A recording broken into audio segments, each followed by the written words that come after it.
বিটিসিৰ পৰা আমাৰ গভৰ্ণমেণ্টৰ পৰাই আমি ৰাজবংশী আৰু আদিবাসীসকলক জনজাতিকৰণ কৰাত কোনো আপত্তি নাই আৰু আমাৰ ৰাজবংশী আৰু আদিবাসীসকলক জনজাতিকৰণ কৰিব লাগে যিটো আমাৰ ফালৰ পৰা যিটো NOC ভাৰত চৰকাৰলৈ নেশ্যনেল গভৰ্ণমেণ্টলৈ যিটো দিয়া যিটো এটা NOC সেই NOCখন আকৌ প্ৰয়োজন হ'লে আমি আকৌ পুনৰাই লিখি দিয়াৰ কাৰণে আমাৰ চৰকাৰে ইতিমধ্যে বা আমাৰ দলে ইতিমধ্যে সিদ্ধান্ত লৈছে আৰু আমি পুনৰাই যিটো আমাৰ NOC আছিল এই NOCটো আকৌ ৰিভিউ কৰাই थिसननानै लादों गतिके पलिटिकेल हिडेन पलिसि थानो हागौ आरो स्टार्टआव होनाय मानेथ' बे रोखा पलिटिकेल एजेन्डा दं दा बेखौ जुदि खालायमारोब्ला जों ट्राइबेलफ्रा सर्ट बडिगाव खहा जागोन जोङो MLA निसो खोथा दहाय आं बुंदों गाव पन्सायतनि मेम्बारावबो जोङो कन्टेस्ट खालामनानै एक्जिस्टिं ट्राइबेलफ्रा मेम्बार जाबोनो हानाय नङा जेसेबां अट'नमास काउन्सिल दङ दा आसामाव आसामाव Boro' autonomous council Rabha autonomous council Tiwa टेङाल सन'वाल देउरि मिसिं अट'नमास काउन्सिल दं बेफ्राव गासैबो दा बे मोनद' हारिया जुदि ST जानांगौब्ला बिसोरनो खबजा खालायजोबगोन गतिके जोङो राजनैतिक क्षमताखौ जेब्ला बिसोरजों खबजा खालामनानै लाजागोन जोङो सेनानै लाजागोन सर्ब दिगाव विभिन्न डेभेलपमेन्टनि खामानि सुजुग सुबिदानि जोंहा जिथु सुबिदा दंमोन बेफोरखौ जोङो बिसोरजों सेनानै लाजाजोबगोन गतिके जोङो सांग्रां जानांगोन एकत्रित जानानै बेखौ जेरैखिजाया होबथानांगोन बेनिखायनो ट्राइबेल संघआ जिहेतु ट्राइबेलफोरनि सांबिधानिक अधिकार आरो जोंनि आसाम गभर्नमेन्टआ जिथु सुजुग सुबिदा होदों बिनि थाखायनो खामानि मावबोबाय थादों बिनिखायनो जोङो फाइनाल सिद्धान्त लादों बेखौ जेरैखिजाया होबथागोन हाथाराब्ला प्रयोजन जायोब्ला जोङो आयेननि सहाय लानानैब्लाबो बेखौ चेलेन्ज खालामगोन खुलुमबाय आंनि इउटुब नायगिरि मानगोनां EM MCLAफोर जायफोर आंनि चेनेलाव गोदानै फैदों अन्नानै आंनि चेनेलखौ साबस्क्राइब खालाम लाइक शेयार कमेन्ट खालामनो दाबाव नै दिनै जोंना ट्राइबेल संघनि आफादगिरि ट्राइबेल संघनि प्रेसिडेन्ट मानगोनां सुकुमार बसुमतारिया मा बुंदों ट्राइबेल ST होनायनि सायाव बिथाङा माखासे खोथाफोर बुंदों आरो बुंदों बिथाङा जुदि बेबायदि होनो थाङोब्ला जोङो ज'यैनो खौसेयैनो बेनि बिरोधिता खालामनांगौ धरना होनांगौ आरो हाथाराबा आयेननि राहा लानांगौ होननानै बिथाङा बुंदों दा नोंथांमोनहा बे बिथांनि बा ट्राइबेल संघनि आफादगिरि सुकुमार बसुमतारिनि बुंनाय बाथ्रानि सायाव नोंथांमोना मा अपिनियन होयो बाथ्राखौ खोनासंनानै लागोर बिथाङा मा बुंदों ओमफ्राय नोंथांमोननि अपिनियनखौ गाहायाव लिरनानै होबानो जाबाय नोंथांमोना नायलांबानो जाबाय बेखौ आं खुलुमबाय दे रेफारेन्सआव उदाहरन लाबोनो सानो 1996 सनाव 1996 आव बे सयथानि भितराव अकल मोनसेल' माहारि कच राजबंशी भारतनि राष्ट्रपतिया अर्डिनेन्स जारि खालायनानै 6 मासनि थाखाय बिथांमोनखौ ST बानायदोंमोन बे समावहाय बे 6 मासनि गेजेरावनो जोंनि आसामाव जेसेबां ट्राइबेलफोरनि उच्च शिक्षा अनुष्ठान हायार एडुकेशन बेफ्राव engineering college medical college Ayurvedic medical college आरो इउनिभार्सिटी बेफ्राव गासैबो माबायावनो बिसोरो 80-90% दखल खालामना लाजोबदों जोङो अरिजिन ट्राइबेलफ्रा गोबां डिप्राइभ जादों जोंहा खहा जादों थिग बिदिनो राजनैतिक दिगावबो बै समाव आसामनि माजुलि होननाय मोनसे ST रिजार्भ एसेम्बलि कन्स्टिटुएन्सियाव बाय इलेक्शन जादोंमोन बेवहाय करुणा दत्त मुंनि सासे राजबंशी सुबुङा बेवहाय केन्डिडेटसार होनानै कन्टेस्ट खालामनानै बिथाङा देरहासार जानानै फैनो हादों बेवहाय जोङो ट्राइबेला डिप्राइभ जादों अरिजिन ट्राइबेला दा बेफोरखौ नायोब्ला मोनसेल' हारिखौ बै समाव 6 मासनि थाखाय ST बानायनायावनो जों जिबायदि डिप्राइभ जादों गासैबो बिथिंजों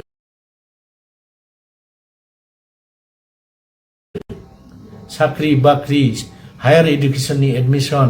पलिटिकेल साइडआव दा बेखौ जुदि नायोब्ला दा जुदि 6टा हारि एडभान्स आरो पपुलास माने बहुत उन्नत आरो गोबां जनसंख्यानि 6टा हारिखौ जुदि एसटि बानायोब्ला टटेल आसामजों लोगोसे नोंथां सोंनाय बायदि जोंनि दानि बिटिसि बा बिटिआरआव जथेस्थ' खथि जागोन सेम खथि जागोन दा जोंनि बिटिसि एरियायाव 6टानि भितराव 2 जनगोष्ठीया बेवहाय दङ कच राजबंशी आरो आदिबासी बिथांमोना जुदि बेवहाय एसटि जानांगौब्ला जोंनि नैबे बिटिसिनि जेसेबां बिटिसि कनस्टिटुएन्सि दङ बेवहाय बिसोरो कन्टेस्ट खालामनो हागोन आरो जोंनि बिटिसिआव जितु जनगाथनि जों ट्राइबेलफोरनिख्रुइ नन ट्राइबेलफ्रा बहुत बांसिन जनसंख्या दङ तो बेखौ नायोब्ला बै माजुलिनि जितुनाखि रिजाल्ट 1996 नि बेबायदि जागोन बेवहाय गोदान एसटिफ्रासो जोंनि थैनि बिनिमयाव मोननाय आन्दलननि बिनिमयाव मोननाय जोबोद खस्थ' खालामनानै आन्दलन खालामबोनाय बर'फोरनि मुङाव बड'लेण्ड मोननाय बे राजनैतिक मुनाफाखौ बिथांमोनासो लाफैगोन जोंहा मोनसे साननाय दं आरोखि तो गतिके जोङो खुनु पद्ये बेखौ मानिनो हाया आरो बिटिआर बा बिटिसि एरियानि ट्राइबेल सुबुंफोरखौ आं खावलायनो सानो बिसेसकरि बर' दैदेनगिरि माहारियारि आफादफोर पलिटिकेल लिडारफोरखौ जेन' आसाम गभर्नमेन्टआ प्रप'जेल हरनानै सेन्ट्रेल गभर्नमेन्टआ जुदि एसटि बानायनो नागिरोब्ला बे 2 हारिखौ बिटिसिआव बेवहाय गोख्रों आपत्ति खालायनांगौ होननानै आं सानो बिनिखायनो नोंथांमोननि बे मिडियानि गेजेरजों आं गासैबो जोंनि ट्राइबेल माहारिनि आफादफोरनि दैदेनगिरि माहारियारि आफादफोरनि आरो जोंनि पलिटिकेल लिडारफोरखौ खावलायनो सानो जोङो बेथिंजाय मोनसे मोजां सिन्था सरसा खालायनानै मोनसे थि माबा लानानै सिद्धान्त लानानै जोङो आपत्ति खालायनो आगबारायबोनांगोन बेखौ आं खावलायबाय दा बिनि सायाव नोंथाङा मा बुंनो सानो बिनि सायाव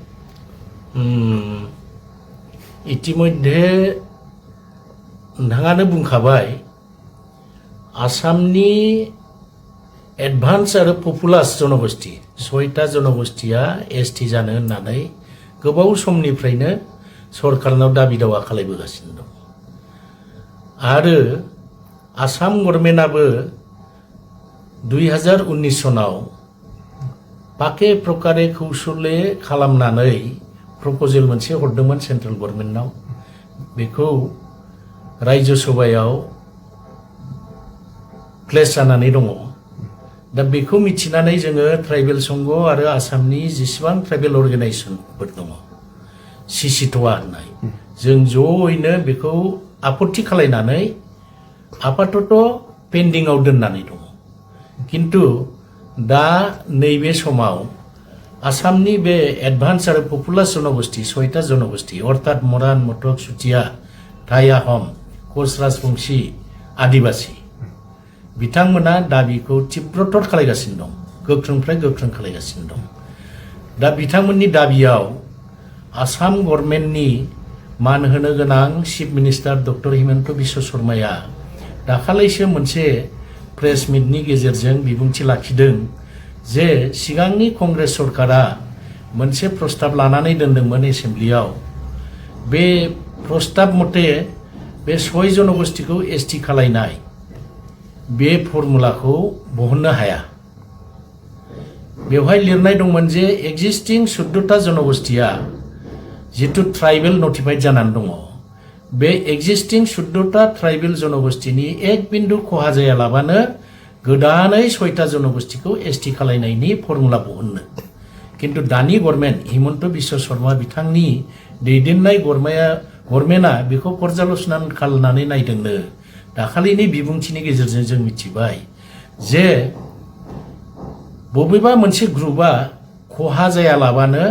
6 जनगोष्ठीखौ एसटि खालामनो हाया बिनिखायनो फैगौ नभेम्बर दाननि जितुनाखि शीतकालीन उइन्टार सेसन आसाम एसेम्ब्लि जागोन बेवहाय केबिनेटआव सिद्धान्त लानानै मोनसे रिपर्ट दाखिल खालायगोन दा बे रिपर्ट दाखिल खालायगोन होननायाव जोङो आतंकित जादों जों गिखांनाय फैदों जोंनाव बबेबा मोनसे ग्रुपआ खहा जानाय माने ट्राइबेल ग्रुपखौनो बुंनाय जादों 6 जनगोष्ठीखौ एसटी खालायगोन होनबाय नालाय दा जोंखौ खहा जानाय जुदि खालायोब्ला जों खुनु बेखौ मानिनो हाया होननानै इतिमध्ये जोङो दाखालि 11 अक्ट'बराव गुवाहाटीयाव अल आसाम ट्राइबेल संघआ एग्जिकिउटिभ मिटिंआव पर्यालोचना आलोचना खालायनानै मोनसे सिद्धान्त लादों हिमन्त बिश्व शर्मा बिथां चिफ मिनिस्टारनि जितु मन्तब्य बेखौ जोङो खुनु प्रकारै मानिनानै लानो हाया आरो बेखौ उइथड्र खालायनांगौ होननानै जों दाबि खालायदों जों खुनु पद्ये मानिनानै लानो हाया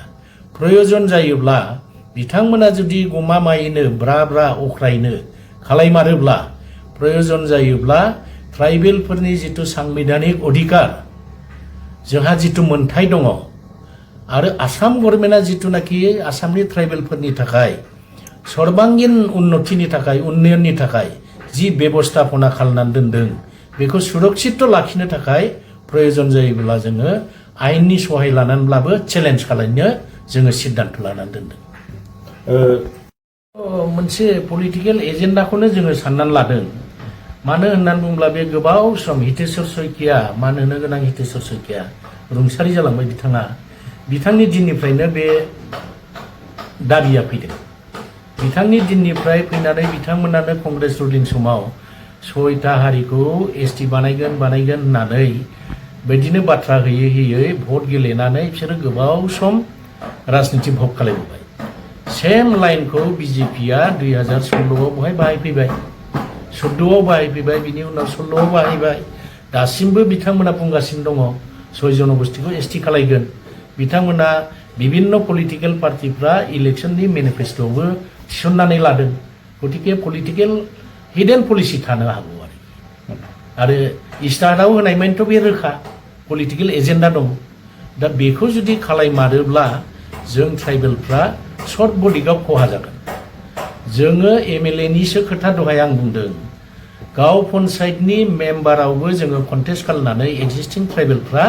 मेम्बार जाबोनो हानाय नङा जेसेबां अट'नमास काउन्सिल दङ दा आसामाव आसामाव Boro' autonomous council Rabha autonomous council Tiwa टेङाल सन'वाल देउरि मिसिं अट'नमास काउन्सिल दं बेफ्राव गासैबो दा बे मोनद' हारिया जुदि एसटी जानांगौब्ला बिसोरनो कब्जा खालायजोबगोन गतिके जोङो राजनैतिक क्षमताखौ जेब्ला बिसोरजों कब्जा खालामनानै लाजागोन जोङो सेनानै लाजागोन सर्ब दिगाव विभिन्न डेभेलपमेन्टनि खामानि सुजुग सुबिदानि जोंहा जितु सुबिदा दंमोन बेफोरखौ जोङो बिसोरजों सेनानै लाजाजोबगोन गतिके जोङो सांग्रां जानांगोन एकत्रित जानानै बेखौ जेरैखिजाया होबथानांगोन बेनिखायनो ट्राइबेल संघआ जिहेतु ट्राइबेलफोरनि सांबिधानिक अधिकार आरो जोंनि आसाम गभर्नमेन्टआ जितु सुजुग सुबिदा होदों बिनि थाखायनो खामानि मावबोबाय थादों बिनिखायनो जोङो फाइनाल सिद्धान्त लादों बेखौ जेरैखिजाया होबथागोन हाथाराब्ला प्रयोजन जायोब्ला जोङो आयेननि सहाय लानानैब्लाबो बेखौ चेलेन्ज खालामगोन बिनि दायित्वखौथ' सरकारा लानानैब्लाबो बेखौ चेलेन्ज खालामगोन बिनि दायित्वखौथ' सरकारा लानांगोन मानो होननानै बुङोब्ला बे नै दाखालिसो जोंनि आसामनि मान होनो गोनां चिफ मिनिस्टारा नैबे बबेबा मोनसे ग्रुपआ खहा जानानैब्लाबो 6 जनगोष्ठीखौ एसटी खालायनांगोन बिनि रिपर्टखौ जोङो एसेम्बलि फैगौ माने उइन्टार सेसनाव लाबोगोन नभेम्बर दानाव बेखौ बुंनायाव बांसिन जांख्रिखांदों थ' गणतान्त्रिक भाबै बयहाबो दाबि खालामनायनि अधिकारा दङ जोंहा बेवहाय बुंनांगौ बाथ्रा गैया आरो गणतान्त्रिक भाबै जिहेतु गणतन्त्र देश गणतान्त्रिक भाबै जोंहा खहा जागोनखौ जों अनुभब खालामनानै बादा होनायनि राइटआबो जोंहा दङ गतिके जोंखौ बिथांमोना इन्डिभिजुवेलि एटाक खालामनांगौ बा सांगठनिक भाबै एटाक खालामनांगौ बेखौ आं जुक्ति दं बायदि साना मानो होननानै बुङोब्ला बिसोरो दाबि खालामनायखौ जों नोंथांमोना दाबि खालायनो मोना होनाखै जों बुंदों बिथांमोनखौ खालायनो नाङा बिथांमोनखौ एसटी खालायोब्ला एसटीआ एबिसिडि बा गोदान गोजाम बा माबा मोनसे ग्रुप बायदि खालायनाय भारतनि संबिधानाव जिहेतु प्रभिजन गैया बिनिखायनो जोङो आतंकित जादों जों गिख्रंथाव मोनसे माबाखौ नुहुरदों सिनारिखौ बिनिखायनो आपत्ति जों खालायदों दा बेखौ गभर्नमेन्टआ बिबेचना खालामनांगोन जोङो बबेबा मोनसे संगठनखौ दासिमबो नाम दांखिनानै बा लिडारफोरखौ नाम दांखिनानै जोङो सोंखारियाखै गभर्नमेन्टखौसो बुंदों जोङो एसटिखौ खालायनो नाङा आरो जोङो मोनसे खोथा बुंबावदों सिगांनि गभर्नमेन्टनि जिथु पलिसि एक्जिस्टिं ट्राइबेलफ्रा एक बिन्दु खहा जायालाबानो सयग जनगोष्ठीखौ एसटि खालायगोन होननानै बुंदों बिदिबा जोंनो माबोरै एसटि दानि एसटिफ्रा एक बिन्दु खहा जाया बिनि फर्मुलाखौ जोंनो खिन्था Big Basket. पाब्लिकनो फोसावनानै होग्रो अब्ला जोङो नायनानै नुगोन जों खहा जागोन जाया जोङो मोनसे बिथांमोनखौ बुंबाय थादों जे एसटि खालायलायनो नाङा बे 6टा माहारि बिथांमोना सर्बांगीन उन्नति जानोब्ला राजनैतिक अधिकारखौ सुरक्षित खालायनोब्ला एसटि जालायनो नाङा बिथांमोना जिहेतु भारतनि संबिधाननि आधाराव ओबीसी हिसाबै नटिफाइडखा ओबीसी हिसाबै बिसिबां आरो सुजुग सुबिदा होनो हायो गभर्नमेन्टआ आरो बिसोरनो होबाव जोंहा बेवहाय बुंनांगौ बाथ्रा गैया आरो जोङो सहजगसो होगोन प्रयोजन जायोब्ला राजनैतिक भाबै बिथांमोना सिकुर जानो नागिरदों रिजार्भेसन लुबैदों बेखौबो ओबीसी हिसाबै भारतनि संबिधानखौ संशोधन खालामनानै ओबीसी हिसाबै बा जातिगत भाबै आसामाव बे 6टा माहारिनो एसेम्बलि कन्स्टिटुएन्सि एमपि कन्स्टिटुएन्सिफोरखौ रिजार्भेसन खालायनायनि बेबस्था खालायबानोथ' जोंहाबो जेबो खहा जाया बिथांमोनाबो सिकुर जाबाय जोंनि तरफनिफ्राय गभर्नमेन्टनाव बेखिनि मोनसे